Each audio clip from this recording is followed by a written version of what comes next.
जिस अयोध्या को राजनीतिक तौर पे देखा जाता था, ऐसे ना जाने क्या क्या कहा जाता था उस अयोध्या को, और वर्तमान सरकार यानी कि बीजेपी को ना जाने क्या क्या कहते थे लोग कि राजनीति करती है बीजेपी, मंदिर बनवाकर केवल वोट बटोरने का काम करती थी। वर्तमान में ऐसा नहीं हुआ, उलट पलट गई बातें सब, क्योंकि एक ऐसा रिपोर्ट आया जो इस अयोध्या को निगेटिव तौर पे देखते थे, आज उनका बोली बंद हो गया। दोस्तों नमस्कार, आप देख रहे हैं केएन न्यूज, मैं हूं ब्रिजेश गुप्ता। साथियों, आज हमारी चर्चा उस जगह की होगी, उसके बारे में होगी जो अनेकों युगों को जिया है, देश में कई पार्टियों के शासनकाल को देखा है और उन पार्टियों से अपने रूप में आने के लिए मदद का गुहार भी लगाया है। वह कोई और नहीं बल्कि प्रभु राम, जगत के पालनहार प्रभु राम की नगरी अयोध्या की है, जिस पे आज हम चर्चा करेंगे। क्योंकि इस अयोध्या से, जो अयोध्या पिछड़ी अयोध्या थी, जो विकास के रूप में नहीं देखा जाता था कि इस जिला में विकास भी हो रहा है, उसको साइड में रखा जाता था क्योंकि अयोध्या में कोई विकास नहीं होता था। लेकिन आज वहां से एक चौंकाने वाला रिपोर्ट आ गया कि लोगों के मुखों पे चर्चा का विषय बन गया है।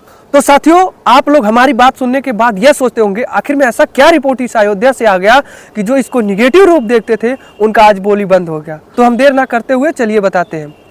दोस्तों, जब राम मंदिर बनना शुरू हुआ उस समय का हम बात करें तो अनेकों लोग, हम नाम तो नहीं लेंगे, उन लोगों का जो निगेटिव रूप इसको देखते थे, वह लोग ये कहते थे कि राम मंदिर से केवल पैसा खर्च हो रहा है, देश से पैसा खर्च हो रहा है, जो कि इससे हमारे देश पर, हमारे प्रदेश में, हमारे आम लोगों पर कोई फायदा नहीं होगा। लेकिन ऐसा नहीं हुआ दोस्तों, यह तो अलग हो गया। जो लोग इसको निगेटिव देखते थे उनका निगेटिव कहीं ना कहीं सोचना बिल्कुल गलत हो गया, क्योंकि यह पॉजिटिव रूप आज धारण कर लिया है। वह राम मंदिर, आज हंसी इस बात की आ रही है कि जो लोग ऐसा कहते थे वह कहीं ना कहीं आज पछताते होंगे, क्योंकि अयोध्या अयोध्या ही नहीं रहा, अब कुछ और हो गया। दोस्तों, जब राम मंदिर की प्राण प्रतिष्ठा हुई उसके बाद यहाँ रोजगार का जो क्षेत्र है वह काफ़ी बड़ा हो गया, रोजगार की मार्ग खुल गई। यहाँ देश के कई जगहों से लोग आकर के यहाँ रोजगार करना शुरू कर दिए और जो है कमाई करना शुरू कर दिए मंदिर बनने के बाद। और यहीं तक सीमित नहीं हुई रोजगार करना, एक अभी जल्द रिपोर्ट आया, जिस रिपोर्ट की हम बात करने जा रहे हैं, जो वास्तव में चौंका कर रख दिया है। दोस्तों, यूपी व्यापार की रेस में नंबर 1 पर आ गया, और किसके वजह से आया है? वह अयोध्या की वजह से आया है। अयोध्या व्यापार के रेस में नंबर 1 हो गया, और यहाँ का जीएसटी कलेक्शन जो है 2 गुना हो गई है, क्योंकि इस डाटा में उत्तर प्रदेश का अयोध्या व्यापार की रेस में नंबर 1 हो गया पूरे उत्तर प्रदेश में। जो व्यापार के मायने में नंबर 1 नंबर 2 पे थे गाजियाबाद, गौतम बुद्ध नगर, जो नोएडा के नाम से जाना जाता था, लखनऊ जैसे शहर को, वह आज इस अयोध्या से पीछे हो गया, क्योंकि यहाँ का जीएसटी कलेक्शन जो है 2 गुना बढ़ोतरी हो गई है यहाँ की। बताइए, वह अयोध्या, वह सूनी अयोध्या जहाँ व्यापार का मार्ग, व्यापार सूनी पड़ी थी, बिल्कुल यहाँ व्यापार का नामो निशान यूं कहें था ही नहीं, लेकिन आज व्यापार के रेस में नंबर 1 हो गया, और जीएसटी कलेक्शन भी यहाँ से नंबर 1 यानी कि 2 गुना हो गया है। और इसका कोई और वजह नहीं बल्कि यही राम मंदिर है। राम मंदिर की वजह से ऐसा हुआ है। जीएसटी कलेक्शन में 2 साल पहले की आज अगर तुलना करें तो 35% की बढ़ोतरी जीएसटी कलेक्शन में हुई है, जो कि अपने आप में बहुत बड़ी बात है। उत्तर प्रदेश के लिए सबसे खुशखबरी की बात है, और यह खुशखबरी अयोध्या से है। जीएसटी कलेक्शन बढ़ाने का मेन वजह, मंदिर बनने के बाद यहाँ अयोध्या में बड़े बड़े होटल बने, रेस्टोरेंट बने, ऐसे अनेकों चीज़ें बनी, जिसके बाद यहाँ व्यापार पूरी तेज़ी से हुई, और देश के कई जगह से जो है लोग यहाँ आए, और जिसके बाद यहाँ से सामान खरीदे, और यहाँ से जो है जीएसटी कलेक्शन आज तेज़ी से बढ़ने लगी।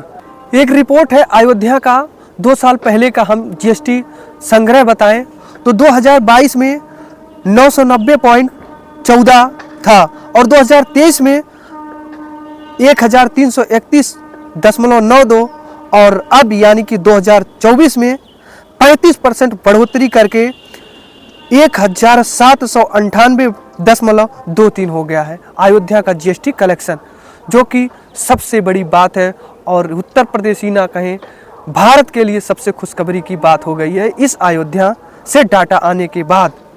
और वहीं जो नंबर 1 पे थे इससे पहले।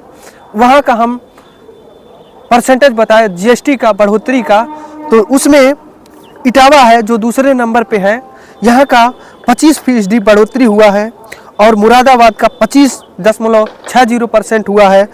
और मेरठ की बात करें 23.97 तथा लखनऊ उत्तर प्रदेश की राजधानी की बात करें तो 17.22% की ही बढ़ोतरी हुई है। अब आप लोग अनुमान लगा लें कि जो लखनऊ जैसे शहर को पिछाड़ दिया, आने वाले समय में कितना बड़ा जीएसटी कलेक्शन अकेले जीएसटी देगा अयोध्या, उत्तर प्रदेश का अयोध्या। अब तो दोस्तों आप लोग जरूर समझ गए होंगे कि आखिर में राम मंदिर बनने के बाद किस तरह से अयोध्या बदल गया, सुनी अयोध्या बदल गया। लेकिन इसी के साथ इसी अयोध्या से एक दुख भरी भी बात है, आने वाले समय में 50% से ज़्यादा लोग अयोध्या को छोड़कर चले जाएंगे, यहाँ बाहरी लोग आकर बस जाएंगे।